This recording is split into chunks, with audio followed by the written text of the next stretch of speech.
Going to school, जिसके part 1 में हमने ऑलरेडी डिस्कस किया है बैम्बू ब्रिज, सीमेंट ब्रिज, वेल्डम, पुली और ट्रॉली। आइए आगे चलते हैं पार्ट 2 की तरफ। तो पहले आता है उसमें कैमल कार्ट, जो कि हमें देखने को मिलता है राजस्थान में। वे लिव इन द डेजर्ट, हम लोग मरुस्थल में रहते हैं, रेगिस्तान में रहते हैं। There is sand all around, और दूर दूर तक हमें रेत ही रेत नज़र आती है। It gets very hot in the day, और दिन के समय बहुत ज़्यादा गर्मी हो जाती है। We ride in a camel cart to reach school, और हम कैमल कार्ट में स्कूल जाते हैं। तो राजस्थान एक ऐसी जगह है जहाँ दूर दूर तक रेत होती है, पानी बहुत कम होता है, पेड़ पौधे भी बहुत ही ज़्यादा कम होते हैं। फिर भी वहाँ पे जो रहने वाले लोग होते हैं, बच्चे होते हैं, उनको स्कूल तो जाना ही है। तो वो कैसे जाएंगे? वो कैमल कार्ट से जाएंगे। अब वो किसी और साधन का प्रयोग क्यों नहीं कर सकते, जैसे स्कूटर, बाइक, ये सब? क्योंकि रेत एक ऐसी जगह है जहाँ पे अगर हम भी चल चाहें तो हमारे भी पैर धंस जाते हैं रेत के अंदर। और उसी तरह अगर हम स्कूटर, बाइक, ये सब, साइकिल, ये सब भी चलाना चाहें तो उसके भी टायर रेत में धंस जाते हैं। लेकिन ऊंट एक ऐसा जानवर है जो जब रेत पे चलता है तो उसके पाँव रेत में नहीं धंसते। उसकी पाँव की बनावट ही कुछ और होती है। He has a special kind of feet because of which वो आराम से रेत पर चल सकता है। तो इसीलिए कैमल हमारा फ्रेंड हुआ इन राजस्थान, और कैमल कार्ट के ज़रिए हम पहुंचते हैं हमारे school. Camel cart is the only mode of transport. Camel can walk on sand very easily. Camel cart is used in desert area. आगे आप देख सकते हैं कैमल की फ़ोटो। और आइए देख लेते हैं कि राजस्थान कहाँ पे है। तो ये है हमारे इंडिया का मैप, और ये है राजस्थान, जहाँ पे दूर दूर तक आपको सैंड ही नज़र आती है, और यहाँ पे कैमल कार्ट का प्रयोग किया जाता है फॉर ट्रांसपोर्टेशन। अब देख लेते हैं बुक के सवाल। Have you ever sat in a camel cart और हॉर्स कैरिएज, जिसे हम टोंगा भी बोलते हैं? Where did you climb it yourself और did someone help you? We get a chance to sit on a camel और हॉर्स और in a tonga in a fair. तो मोस्टली अगर आप में से काफ़ी लोग राजस्थान के आसपास रहते हैं तो आप लोगों ने तो देखा ही होगा, लेकिन जो हमारे देश के बाकी हिस्सों में रहते हैं उन लोगों ने भी ऊंट और घोड़ा गाड़ी, ये सब ज़्यादातर देखा ही होगा किसी भी मेले में। तो हमने अपनी ज़िंदगी में कभी ना कभी ऊँट पे चढ़ा ही होगा, हाथी के ऊपर, ऊँट के ऊपर, घोड़ा या फिर टोंगा के ऊपर। And usually someone helps us to climb on it. क्यों? क्योंकि हमारी हाइट तो छोटी है, तो वो बहुत लंबा होता है, और उस पर चढ़ने के लिए हमें किसी स्टूल की ज़रूरत होती है, या फिर हमारे मम्मी पापा हमें चढ़ा देते हैं।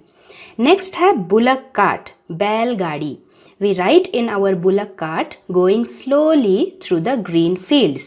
हम अपनी बैलगाड़ी में चढ़कर स्कूल जाते हैं, और बैलगाड़ी धीरे धीरे खेतों के बीच में से चलती है। If it is too sunny or rainy, we use our umbrella.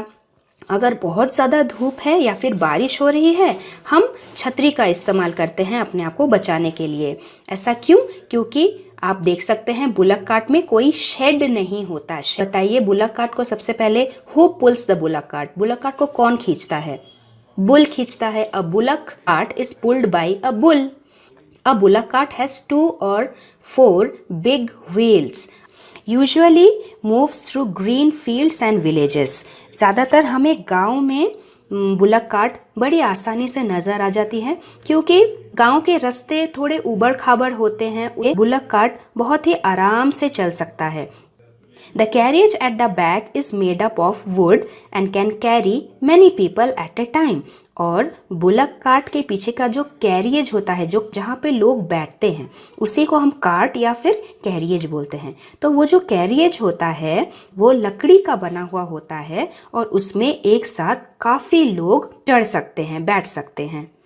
और यहाँ पे आप देख सकते हैं एक बुलक कार्ट। क्या तुम जहाँ पे रहते हो वहाँ पे भी बुलक कार्ट है? Yes, we have bullock carts in our village. Does it have a roof? उसकी कोई छत है क्या? वैसे तो बुलक कार्ट के ऊपर कोई छत नहीं होती, लेकिन कोई कोई गांव वाले घास की हाथों से बनी हुई छत बना ही लेते हैं, या फिर कुछ लोग अम्ब्रेला का भी यूज़ करते हैं।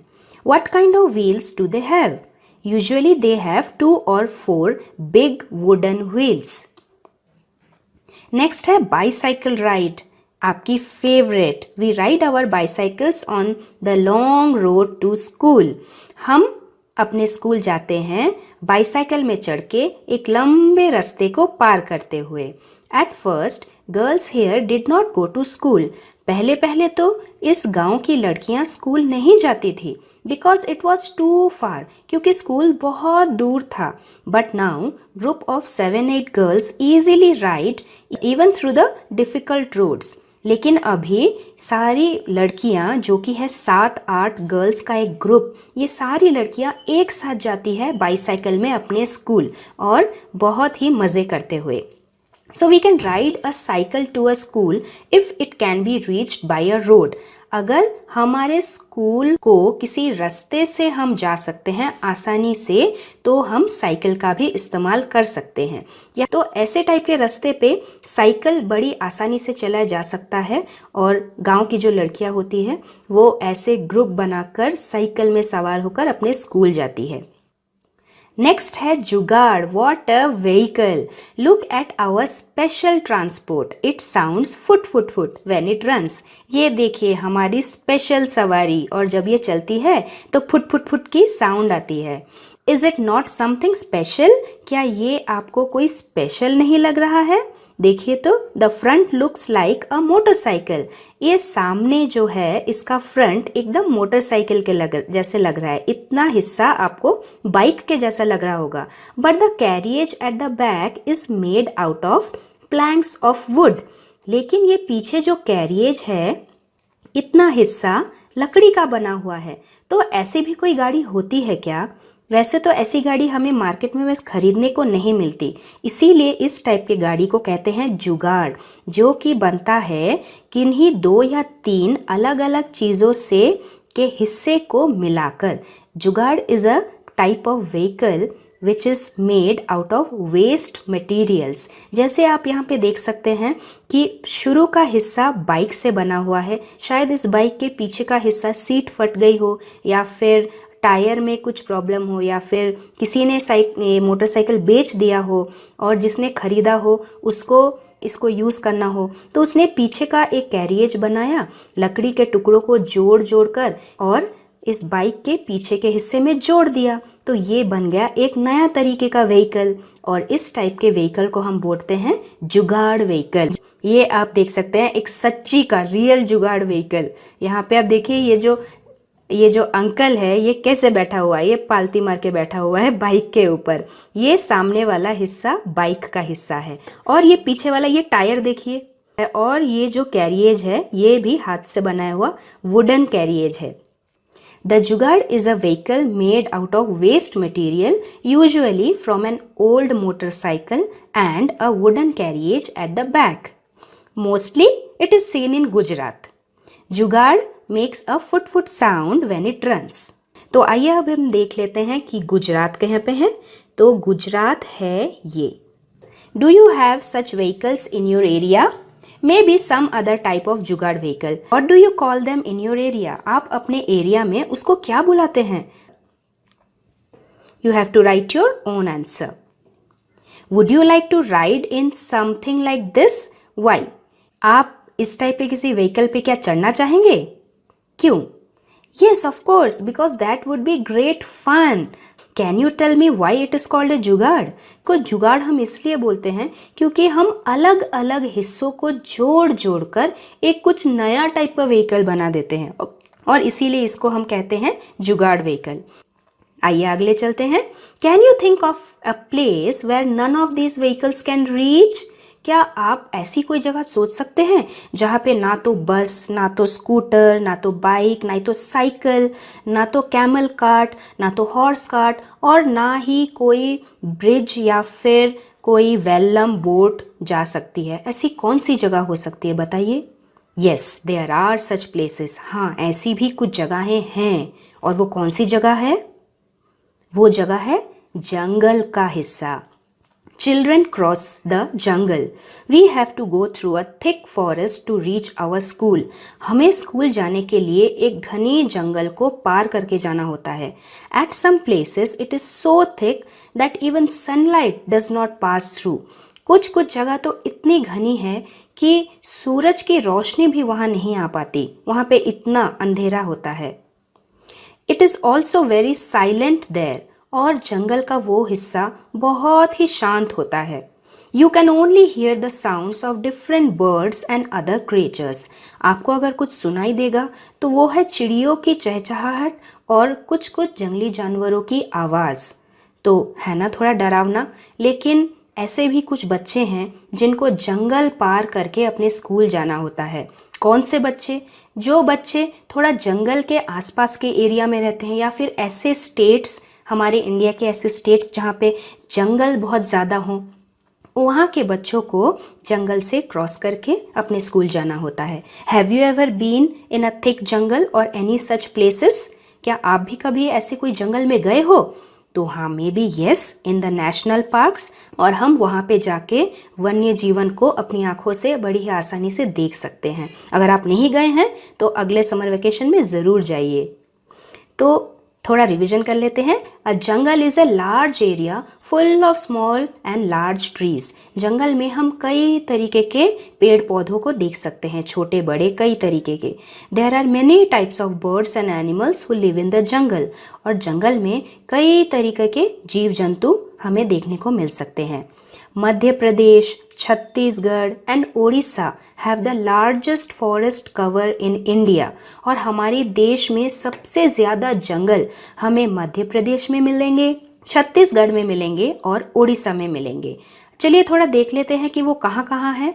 तो देखिए, बीच में है मध्य प्रदेश, उसी के राइट साइड में है छत्तीसगढ़ और उसी के राइट साइड में है ओडिशा.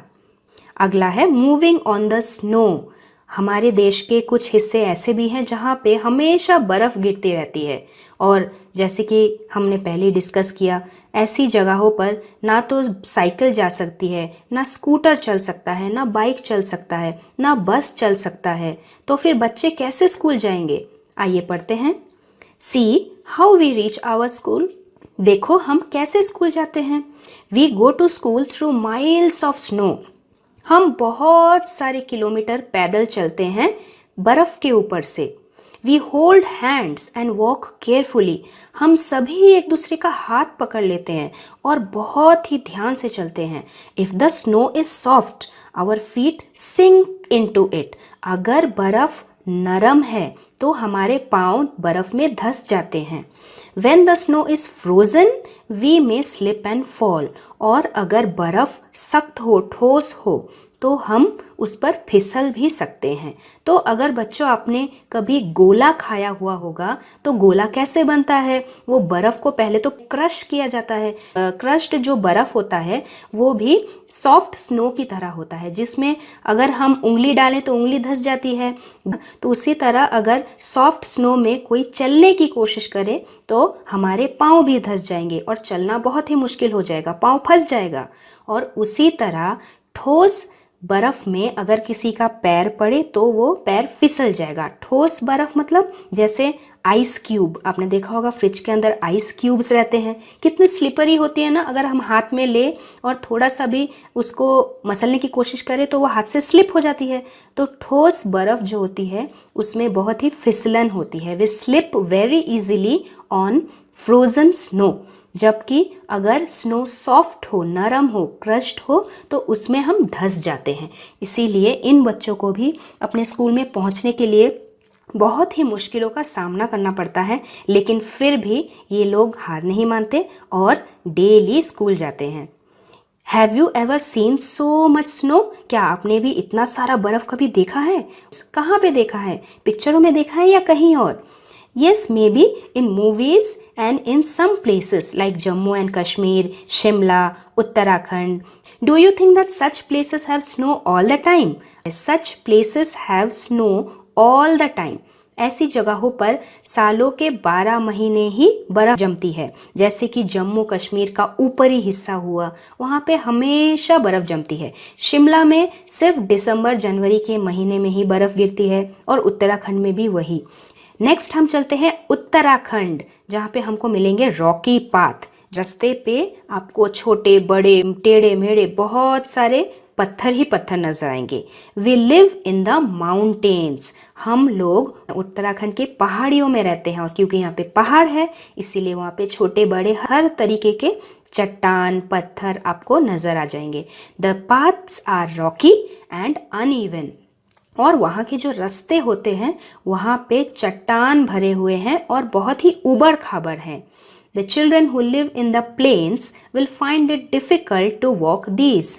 जो बच्चे प्लेन्स में रहते हैं, प्लेन्स का मतलब रास्ते एकदम सपाट है, प्लेन है, दूर दूर तक सीधा जाता है, लेकिन उत्तराखंड के जो रास्ते हैं कभी ऊपर की तरफ जाएंगे कभी नीचे की तरफ जाएंगे, और रास्तों में चट्टान पत्थर ये सब भरे पड़े हैं और रास्ता बहुत ही उबड़ खाबड़ है।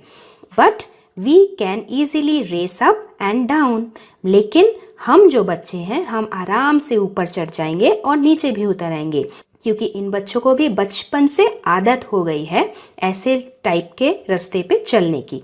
No matter whether there is a dense forest farm mountains or snow on the way, we manage to reach school. अगर रास्ते पे कोई डेंस फॉरेस्ट आ जाए, घना जंगल आ जाए, या फिर कोई फार्म आ जाए, या फिर कोई पहाड़ आ जाए, या फिर बर्फ़ पड़ जाए, हम अपने स्कूल पहुंच ही जाते हैं, क्योंकि ये सारे बच्चों को बचपन से ऐसे कंडीशन में ऐसे वेदर में रहने की आदत हो जाती है। At some places like mountains, jungle and at snowy places, vehicles are unable to move. People travel by foot there. जहाँ पे पहाड़ हो, जंगल हो या फिर बर्फ जमी हुई हो, वहाँ पे गाड़ियाँ नहीं चल पाती और इसीलिए लोगों को पैदल चलना होता है। In villages camel cart, horse carriages, bullock cart, bicycle, jugaad etcetera are the most common means of transport. ज़्यादातर गांव में घोड़ा गाड़ी, बैलगाड़ी, ऊंट की गाड़ी, साइकिल या फिर जुगाड़ व्हीकल, ये सब चीज़ें मोस्ट कॉमन है एक जगह से दूसरे जगह जाने के लिए, that is means of transport. In cities people usually travel by car, auto rickshaw, metro train, scooter, bike, बस एक्सेट्रा। सिटीज़ में तो हम car, auto rickshaw, scooter, bike, metro train, बस इन सब का इस्तेमाल करते हैं, क्योंकि रास्ता एकदम पक्का सॉलिड कंक्रीट का है और रास्ता भी एकदम प्लेन है। People can cross river using a bridge or by boats, vallam, ship etcetera. और जहाँ पे नदी है वहाँ पे लोग कैसे क्रॉस करते हैं, या तो ब्रिज से क्रॉस करेंगे, या फिर किसी बोट से, या फिर वेलम से जैसे केरला में, या फिर किसी शिप से क्रॉस करेंगे। तो ये हो गई हमारी पार्ट 2 की बातें, जहाँ पे हमने डिस्कस किया camel cart, bullock cart, bicycle ride, जुगाड़ व्हीकल, नॉर्दर्न हिल्स और उत्तराखंड का रॉकी पाथ। तो हमने ये जाना कि हमारे देश में कितनी अलग अलग तरीके की जगह है और जहाँ पे बच्चे स्कूल जाने के लिए कितना अलग अलग तरीके का